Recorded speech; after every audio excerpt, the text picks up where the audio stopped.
Louange au Créateur de l'univers, salutations de paix, de vie, de force et de santé à tous. Dans la précédente vidéo, on a vu les déclarations des racistes philosophes des Lumières qui sont en grande partie à la base des sociétés occidentales d'aujourd'hui sur le plan philosophique et sur le plan idéologique. Or, on a pu le voir à quel point ils étaient racistes. Et justement, on a vu que le racisme était une idéologie basée sur la supériorité ou l'infériorité des races les unes sur les autres, et une idéologie, on l'a vu dans Wikipédia, lorsqu'elle est dominante, elle peut à la fois être omniprésente, c'est-à-dire être partout, et être invisible en même temps. Et pour voir à notre époque, donc si cette idéologie est toujours d'actualité, eh bien, il suffit de voir quelle position hiérarchique occupe la race noire, donc celle qui a été décrétée comme étant une race inférieure par l'idéologie raciste, et voir si cette race est toujours maintenue dans sa position de dominer et d'opprimer vis-à-vis des nations qui ont adopté ce système. Et vous savez comme moi que c'est toujours le cas, alors le racisme est bel et bien là.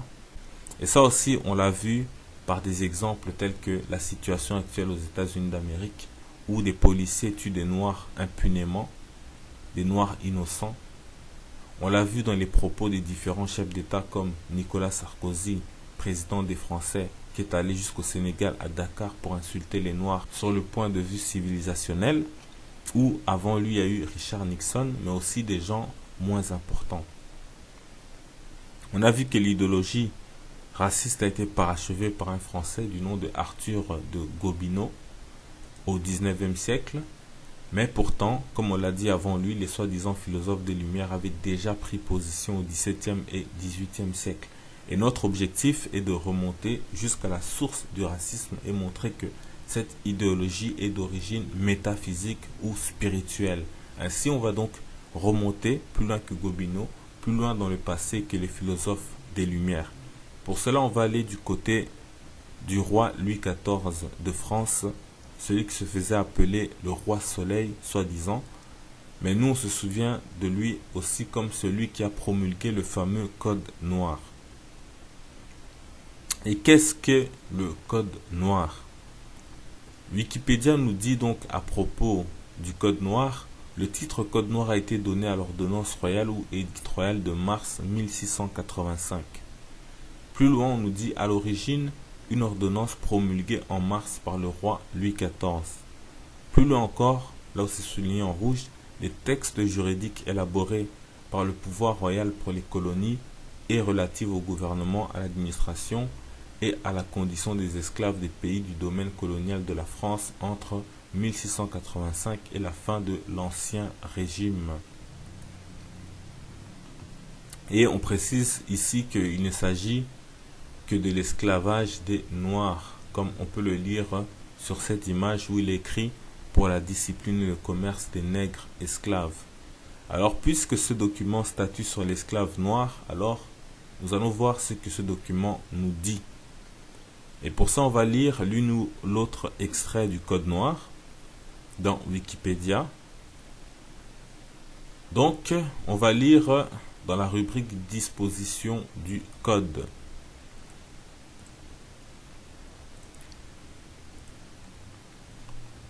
L'article, donc on lit ce qui est souligné en rouge, l'article 44 qui déclare que les esclaves sont meubles, en fait des biens pouvant être achetés, vendus, donnés, saisis, en obéissant aux formes prévues pour les biens meubles. Cette disposition n'en fait pas des choses dénuées de personnalité juridique. Ils peuvent témoigner, posséder un pécule, se marier, se plaindre, etc. Donc, on retient ici que l'esclave était considéré comme un meuble qui pouvait être vendu, acheté, échangé, etc. Plus loin, on nous dit le mariage des esclaves est impossible sans le consentement des maîtres. Donc on pouvait faire en sorte que des gens ne puissent pas se marier si on était soi-disant propriétaire de l'esclave, faire en sorte que l'esclave ne puisse pas se marier. On dit la peine de mort est prévue pour avoir frappé son maître, pour vol de cheval ou de vache, pour la troisième tentative d'évasion ou pour réunion. Article 16. Souvent on se pose la question, mais comment se fait-il que les Noirs ont pu être maintenus en esclavage aussi longtemps sans pouvoir se délivrer eux-mêmes, à l'exception de Haïti bien évidemment, envers qui nous devons tous être reconnaissants. Eh bien, il faut savoir que déjà, on vous arrache par des gens brutaux, armés, violents,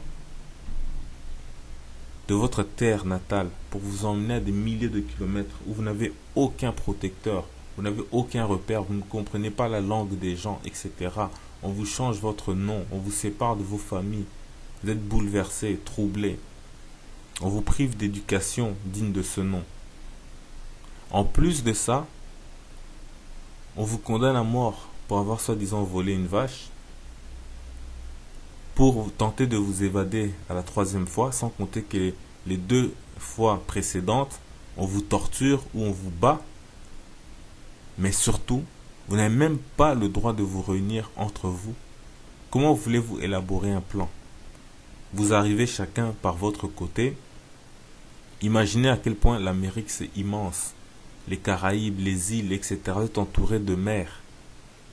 Soit vous allez sur les montagnes, vous cachez là-bas, avec peu de subsistance, peu de connaissances. Vous ne connaissez pas forcément la langue de l'autre esclave. Vous avez des connaissances rudimentaires de l'anglais, du français, de je ne sais quoi. Donc, tout était calculé, planifié, pour empêcher ces gens qu'on allait extirper du continent africain, pour que jamais ils ne puissent se libérer. Mais bon, cela n'explique pas tout non plus. Plus loin on nous dit, si le texte oblige à nourrir et à vêtir ses esclaves, article 22, il interdit, article 24, de cultiver pour leur propre compte un lopin de terre. Donc ça ajoute encore une explication en plus. Donc on empêchait les Noirs même de pouvoir cultiver pour eux-mêmes. On ne voulait pas qu'ils sachent pratiquer l'agriculture. Et aujourd'hui on s'étonne que en Afrique, jusqu'aujourd'hui on continue d'importer des produits étrangers pour se nourrir alors qu'on a des terres cultivables à perte de vue. C'est simplement pour dire que la colonisation a repris ses dispositions d'il y a 4 siècles passés. Et on continue dans ce cercle vicieux. Et si vous lisez le Code noir, vous allez vous rendre compte que aussi on empêchait les esclaves de vendre quoi que ce soit, même avec l'autorisation de leur maître. Même si leur maître leur remettait des fruits, de la nourriture ou n'importe quoi, on ne les permettait pas de le vendre. On ne voulait pas que l'homme noir apprenne à faire des affaires. On craignait aussi qu'il empoisonne les aliments et ainsi de suite. C'est pourquoi, s'ils transportaient pour leur maître des biens ou de la nourriture, on devait le contrôler, etc. etc. Vous ne pouvez pas porter d'armes. Donc, il suffit de lire le Code noir et vous allez comprendre tout cela pour dire à quel point ils ont été rigoureux, précis dans le machiavélisme. Donc plus bas on nous dit concrètement les condamnations des maîtres pour le meurtre ou la torture d'esclaves seront très rares. Cela doit vous rappeler un peu les policiers qui tuent les Noirs aujourd'hui. Ils ne sont jamais punis, jamais condamnés. Comment voulez-vous qu'ils arrêtent? Comment voulez-vous qu'ils commencent à se dire on a affaire à des êtres humains, que si on porte atteinte à leur intégrité physique, morale ou autre, on risque d'être sanctionné. Même dans certains pays, on condamne les gens pour frapper des animaux. Mais bon. Enfin, on nous dit, si l'esclave peut se plaindre officiellement, donc article 26, son témoignage est considéré comme peu fiable.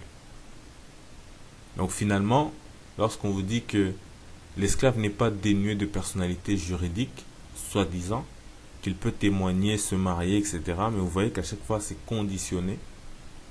Et là, s'il témoigne pour avoir été maltraité, etc., son témoignage est de toute façon considéré comme de peu de valeur. Donc voilà, simplement pour vous montrer quelques exemples de ce fameux code noir. Et on va quand même aussi parler de 2 choses importantes. Un autre point important donc concernant ce code noir. L'article 2 est en fait des plus intéressants. Cela montre à quel point donc la religion chrétienne catholique a été enseignée aux Noirs en fait pour l'assujettir. D'ailleurs, cela ne concerne pas que les Noirs, puisque les Japonais ont interdit le christianisme en 1614 parce qu'ils craignaient de finir comme les Philippines et d'autres pays voisins qui ont fini par être envahis par les nations des missionnaires. Donc ces missionnaires étaient en fait des agents infiltrés qui défendaient que les intérêts des puissances qui les avaient envoyés en mission. Donc c'est pourquoi l'article 4 du Code noir dit que, d'abord l'article 2 nous dit que tout esclave doit être baptisé, doit être donc enseigné dans la religion catholique romaine. Et que ceux qui gèrent les esclaves, donc l'article 4, doivent être aussi de la même confession religieuse. Donc, être catholique, le fait d'être chrétien, de lire les évangiles, etc., n'a inspiré à ces gens aucune pitié pour les esclaves noirs ou pour les Amérindiens. Et on a malheureusement encore des Noirs qui continuent par millions à confesser cette foi catholique, ne sachant pas que c'est parce qu'on a retiré à l'Église son pouvoir politique, militaire, que on a des papes qui se présentent comme hommes de la paix, alors qu'avant c'était des hommes de la guerre. Ceux qui seraient en train de faire la guerre partout aujourd'hui, en Syrie, en Libye, partout dans le monde, où on ne confesse pas leur religion, ils seraient là en train de se battre, même se battre entre eux, catholiques, protestants, etc.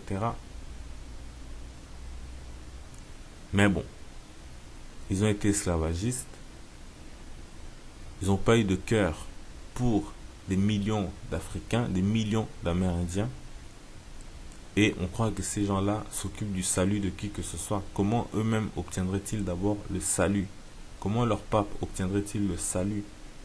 Lui qui remet en cause toutes les écritures, toutes les dispositions, les lois, la morale, etc. Bon, on ferme cette parenthèse. Osée, chapitre 4, verset 6. Mon peuple est détruit parce qu'il lui manque la connaissance. Puisque tu as rejeté la connaissance, je te rejetterai et tu seras dépouillé de mon sacerdoce. Puisque tu as oublié la loi de ton Dieu, j'oublierai aussi tes enfants. Voilà, donc on ne cesse de payer très cher notre désobéissance envers le Créateur dans les fausses religions. Avant de laisser le code noir, on va lire une chose intéressante de l'article de Wikipédia qui nous dit que, donc à propos des documents en fait qui ont inspiré le code noir et qui confirment ce qu'on avait déjà abordé dans la vidéo sur l'accomplissement de Genèse 15, 13 à 14, on nous dit: en Martinique, les premières décisions de 1673 tendaient à rattacher les enfants métis au statut d'esclaves de leur mère, mais sans trancher clairement. En Guadeloupe, par contre, un arrêt du Conseil des planteurs de 1680 stipula que tous les enfants de négresses seront nés esclaves. Cet arrêt s'explique par un développement plutôt de l'esclavage en Guadeloupe qu'en Martinique dans les années 1650. Il contribue ensuite à ce que la Guadeloupe compte 2 fois moins de métis que la Martinique en 1685. Il semble que on veut dire ici que le fait que les enfants métis étaient automatiquement esclaves en Guadeloupe a fait qu'il y a 2 fois moins de métis qu'en Martinique, où la loi n'était pas claire à ce sujet, donc on pouvait plus facilement la contourner. Dans l'autre vidéo, on comparait déjà les États-Unis et le Brésil. Aux États-Unis, le métis restait considéré comme noir, donc il n'avait aucun avantage du coup à être métis. Et les gens le savaient, ce n'était pas intéressant pour eux. Il y avait peu d'intérêt au mariage mixte et cela a préservé que la descendance de l'oppresseur et de l'oppressé se confondent de trop au point de venir troubler, brouiller la compréhension des prophéties sur le peuple de Dieu. Et on sait la puissance qu'est devenue les États-Unis, donc du coup, il y avait beaucoup de raisons qui avaient été abordées dans cette vidéo-là pour bien montrer que c'est à surveiller aux États-Unis concernant les prophéties bibliques sur l'esclavage des Noirs. Ainsi, pour clore avec le Code noir, nous disons qu'une fois de plus, on voit que le racisme anti-noir a été institué par les gens les plus puissants et les plus influents de leur époque, ici en l'occurrence le roi de France Louis XIV. On en a fait des lois racistes et tout cela a grandement joué dans la perception du noir comme un être inférieur, un esclave éternel, et la France étant la première puissance de l'Europe en ce temps avait une influence sur tout le continent européen et ses colonies. Maintenant qu'on a déjà abordé quelques sujets sur le racisme, on peut commencer à répondre à la question: mais qu'est-ce que cela change de restaurer la noirceur du Christ et des prophètes? Donc on a vu que dans le Code noir, on insistait sur le fait qu'il fallait que ce soit des chrétiens catholiques qui gèrent les esclaves noirs, que des philosophes des Lumières voyaient les noirs comme des sous-hommes, voire des animaux.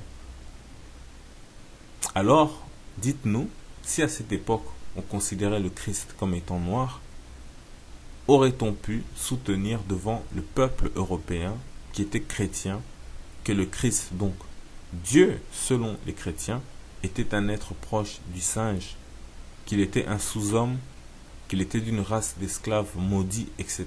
Donc cela n'allait jamais passer. Il n'y aurait pas eu d'esclavage tout court, car il y a eu un événement dont nous reparlerons certainement si Dieu veut, qui est la controverse de Valladolid en Espagne, qui était un débat qui a été exigé, convoqué par l'empereur Charles Quint.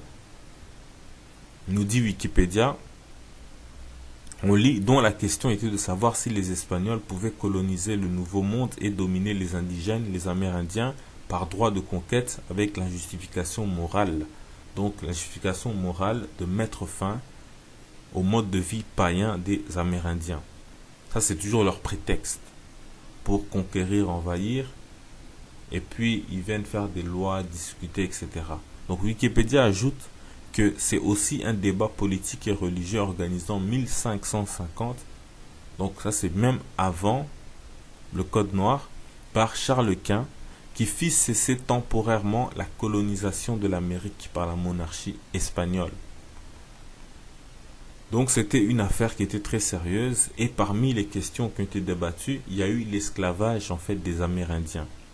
Et on nous dit qu'à la fin du débat, la conclusion était, nous la lisons, lors de ce procès, on officialise que les Amérindiens ont un statut égal à celui des Blancs.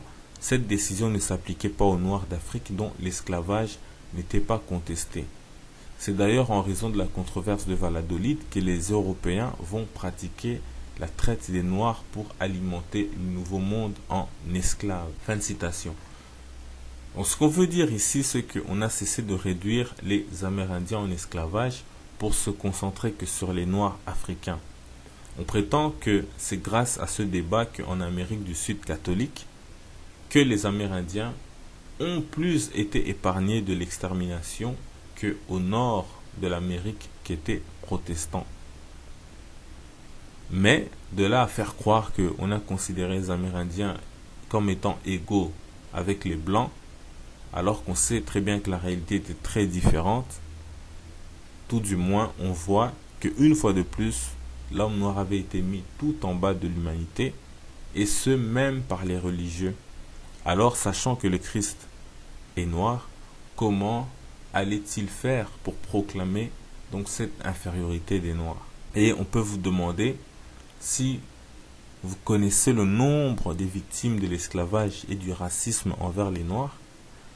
Ce crime a été l'un des plus terribles et les souffrances étaient inimaginables. Donc on a soutenu cela par des arguments religieux. Et certains viennent nous demander ce que cela change de restaurer la noirceur du Christ et des prophètes. Eh bien, on aurait pu leur dire ça aurait juste évité les 400 ans d'esclavage.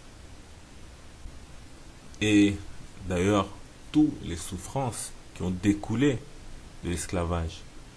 Et tant que l'homme noir ne se montrera pas sous son vrai visage, sous son vrai jour, on continuera à lui faire subir les pires souffrances.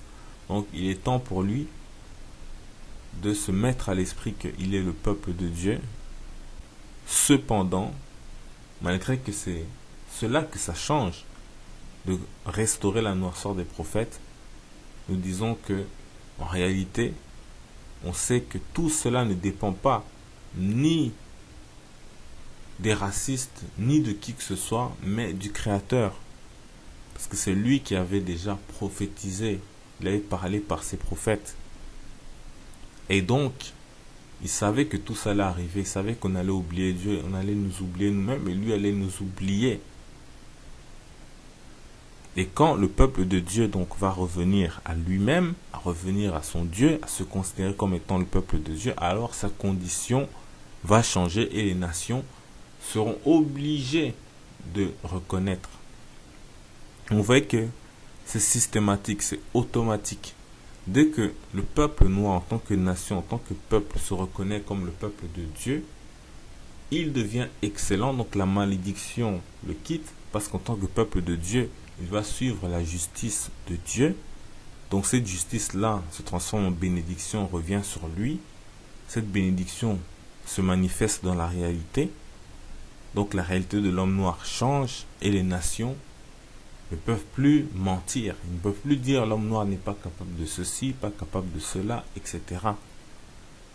Mais autrement, ils vont toujours chercher à exploiter et opprimer l'homme noir. Et nous allons voir comment tout cela est spirituel si Dieu le veut. Maintenant, on va un peu laisser les chrétiens et voir du côté des juifs. Moïse Maïmonide est un rabbin andalou du XIIe siècle, médecin, philosophe juif, commentateur de la Mishnah, jurisconsulte en matière de loi juive et dirigeant de la communauté juive d'Égypte. Il excelle dans tous ces domaines et est considéré comme le second Moïse du judaïsme. Il influence également le monde non juif, notamment Thomas d'Aquin, qui le surnomme l'aigle de la synagogue.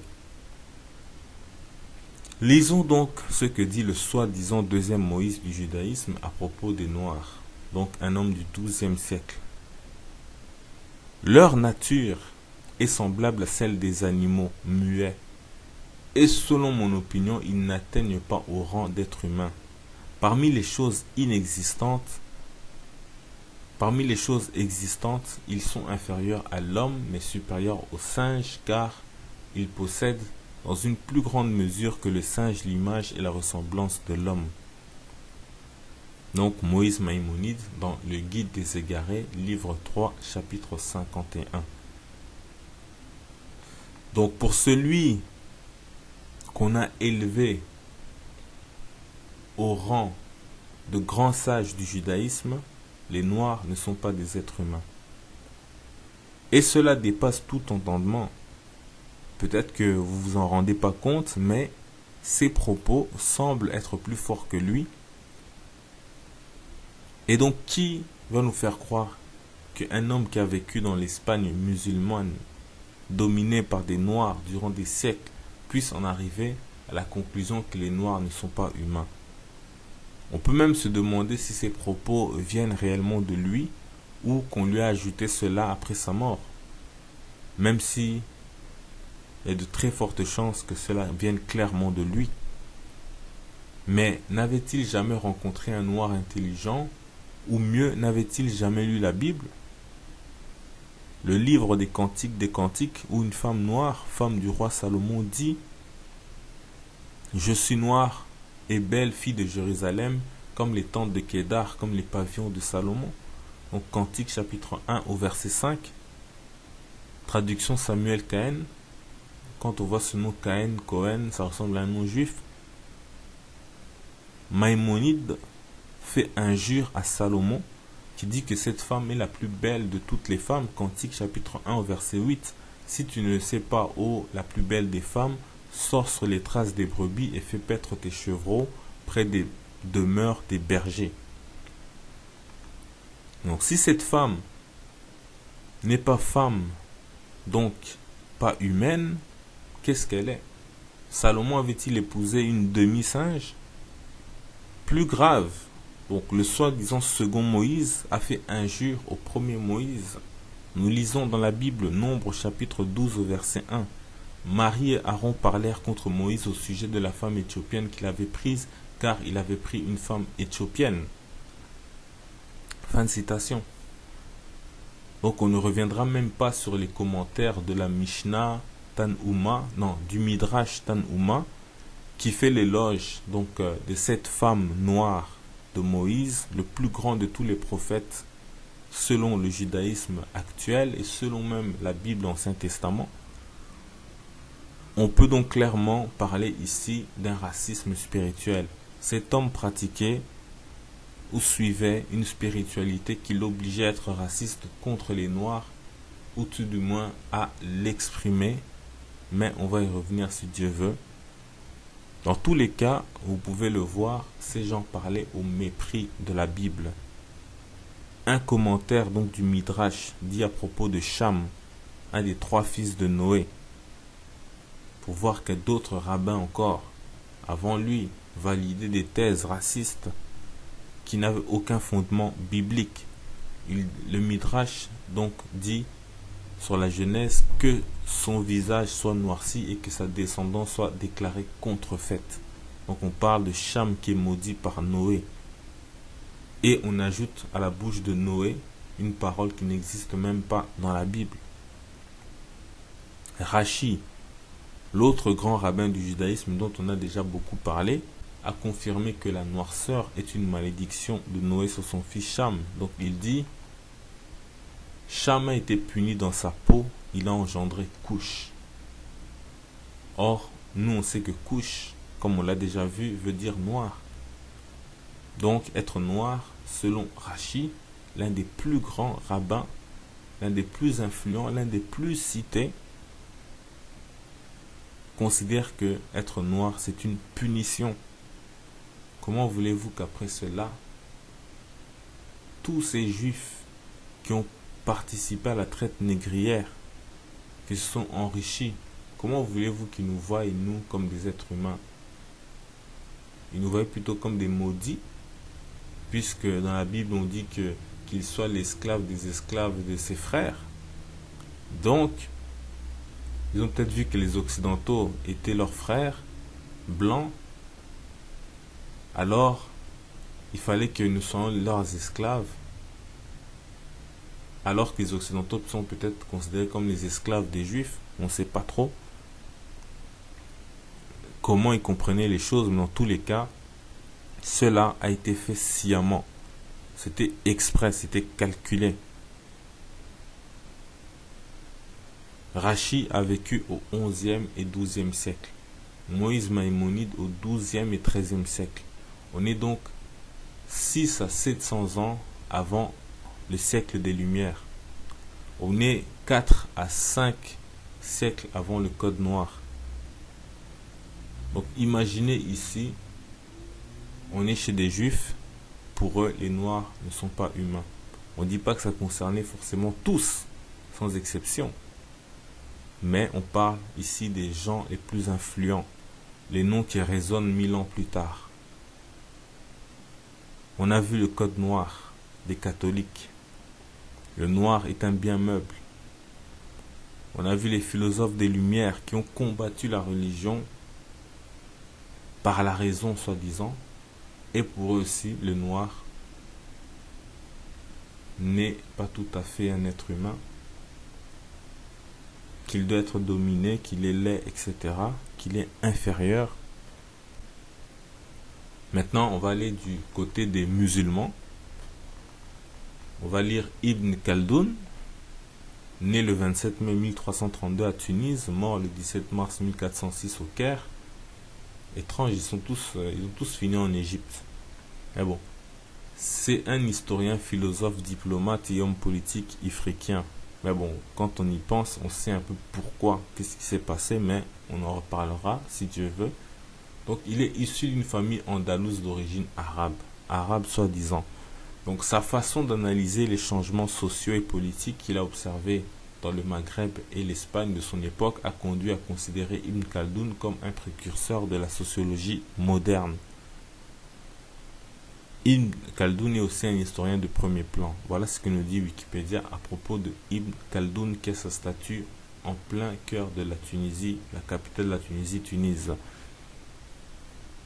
Lisons donc ce qu'il dit des Noirs. Il est vrai que la plupart des nègres s'habituent facilement à la servitude, mais cette disposition résulte ainsi, que nous l'avons dit ailleurs, d'une infériorité d'organisation qui les rapproche des animaux. Donc Ibn Khaldoun dans Les Prolégomènes, tome 4. Donc vous entendez ça? À ce moment, l'esclavage des Noirs par l'Occident n'a pas encore commencé, mais voilà que des gens étaient déjà en train de l'inspirer, de le théoriser. À cette époque, les grands intellectuels se démarquaient probablement plus dans le monde musulman que dans le monde occidental. Et cet homme a eu une influence considérable et, vous l'avez entendu, soi-disant précurseur de la sociologie. Al-Masoudi, né à Bagdad à la fin du 9e siècle, il est mort à Fostat, encore en Égypte, en septembre 956. C'est un encyclopédiste et polygraphe arabe à l'apogée de l'islam classique. C'est Mourij ad-Dahab wa Ma'adin al-Jawar, où prairies d'or et mines des pierres précieuses resteront jusqu'au milieu du XVe siècle manuel de référence des géographes et des historiens de langue arabe ou persane. Il dit: les Indiens diffèrent de toutes les races nègres, telles que les Inches, les Demdem, etc. Galien signale 10 propriétés particulières aux Noirs, à savoir les cheveux crépus, les sourcils rares, les narines dilatées, les lèvres épaisses, les dents aiguës, la puanteur de la peau, la noirceur du teint, la longueur des pieds et des mains, le développement des parties génitales et une pétulance excessive. Cet auteur explique cette dernière qualité chez le noir par l'organisation imparfaite de son cerveau, d'où résulte la faiblesse de son intelligence. Fin de citation. Donc ces gens parlaient des noirs comme on parle réellement des animaux. Ils sont comme ci, ils sont comme ça.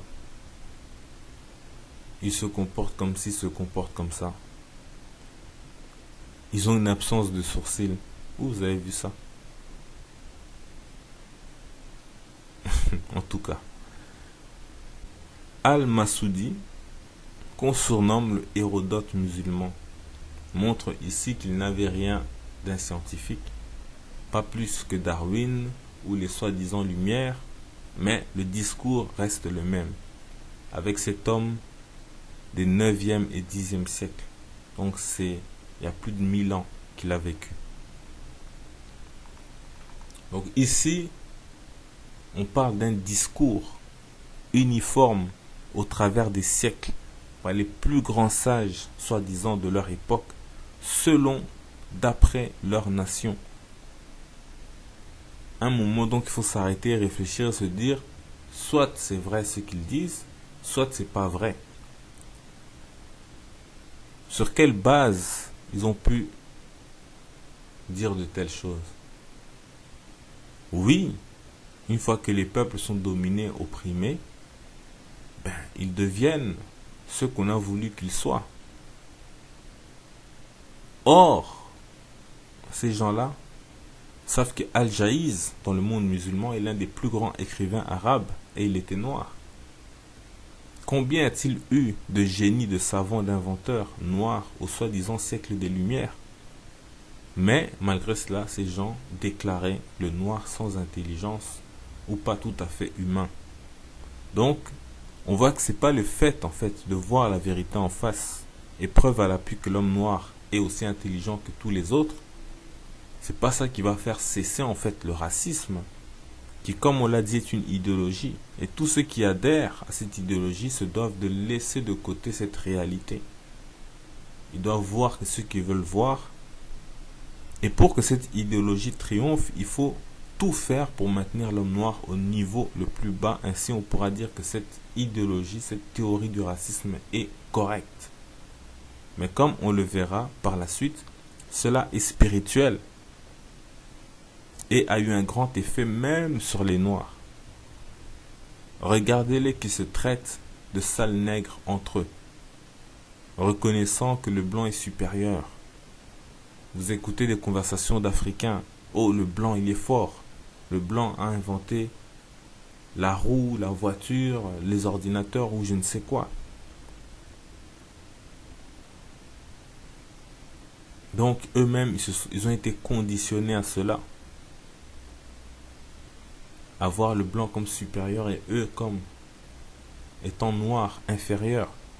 D'autres l'ont dit sous la contrainte de leur époque comme Al-Jaïz, mais d'autres le font sans qu'il y ait d'explication ou de raison apparente. Rien ne les force à dire de telles choses. Rien ne prouve ce qu'ils disent, mais ils le disent quand même. Écoutez cet extrait. Aujourd'hui, la différence de mentalité. Mais je vous dis que le Congo belge marchait très bien. C'était un petit paradis. Pourquoi? Parce que l'administration était gérée par les Belges, qui étaient une race supérieure, les Bakongo, qui étaient une race supérieure, et l'armée, on l'a donnée au Bangala. Les États-Unis marchent, pourquoi? Mais il y a des peaux rouges là-bas, ils sont sous-développés. Il y a des noirs là-bas, ils sont sous-développés. Il y a des jaunes qui sont moitié-moitié. Mais pourquoi les États-Unis marchent? C'est parce qu'il y a une race supérieure aux États-Unis, les Blancs, et les Blancs imposent leur rythme aux Noirs, aux peaux rouges et aux jaunes. Donc les Noirs sont obligés de suivre le rythme des Blancs, les peaux rouges de suivre le rythme des Blancs, et finalement les États-Unis est développé. À cause de toutes ces races qui ont suivi le rythme de la race supérieure, les Blancs. Le Congo belge, ça marchait, le Congo belge, c'était un paradis parce que il y avait une race supérieure, les Belges, plus une race supérieure, les Bakongo, qui s'associaient et qui dirigeaient. Toute l'administration du Congo belge était maintenue par des Belges et des Bakongo, deux races supérieures. Tandis que les Bangala, les Belges disaient que ce sont des brutes qui sont tout bons pour brutaliser les indigènes du Congo belge. On doit les mettre dans l'armée. Donc l'administration, c'était les Belges et les Bakongo. Les finances, c'était les Belges et les Bakongo. La médecine, c'était les Belges et les Bakongo. Mais l'armée, c'était les Bangala. On va poursuivre en fait dans la 4e partie avec le racisme dans l'Antiquité. Puis on fera une vidéo pour montrer que avant cela, plus loin encore dans l'Antiquité, l'homme noir était respecté par les nations et les civilisations. Lui-même, père de la civilisation, il n'était pas vu comme laid, mais il était même le symbole de la beauté suprême. On verra cela dans la suite si Dieu veut. Cette vidéo se termine. Paix, vie, force et santé en salutation.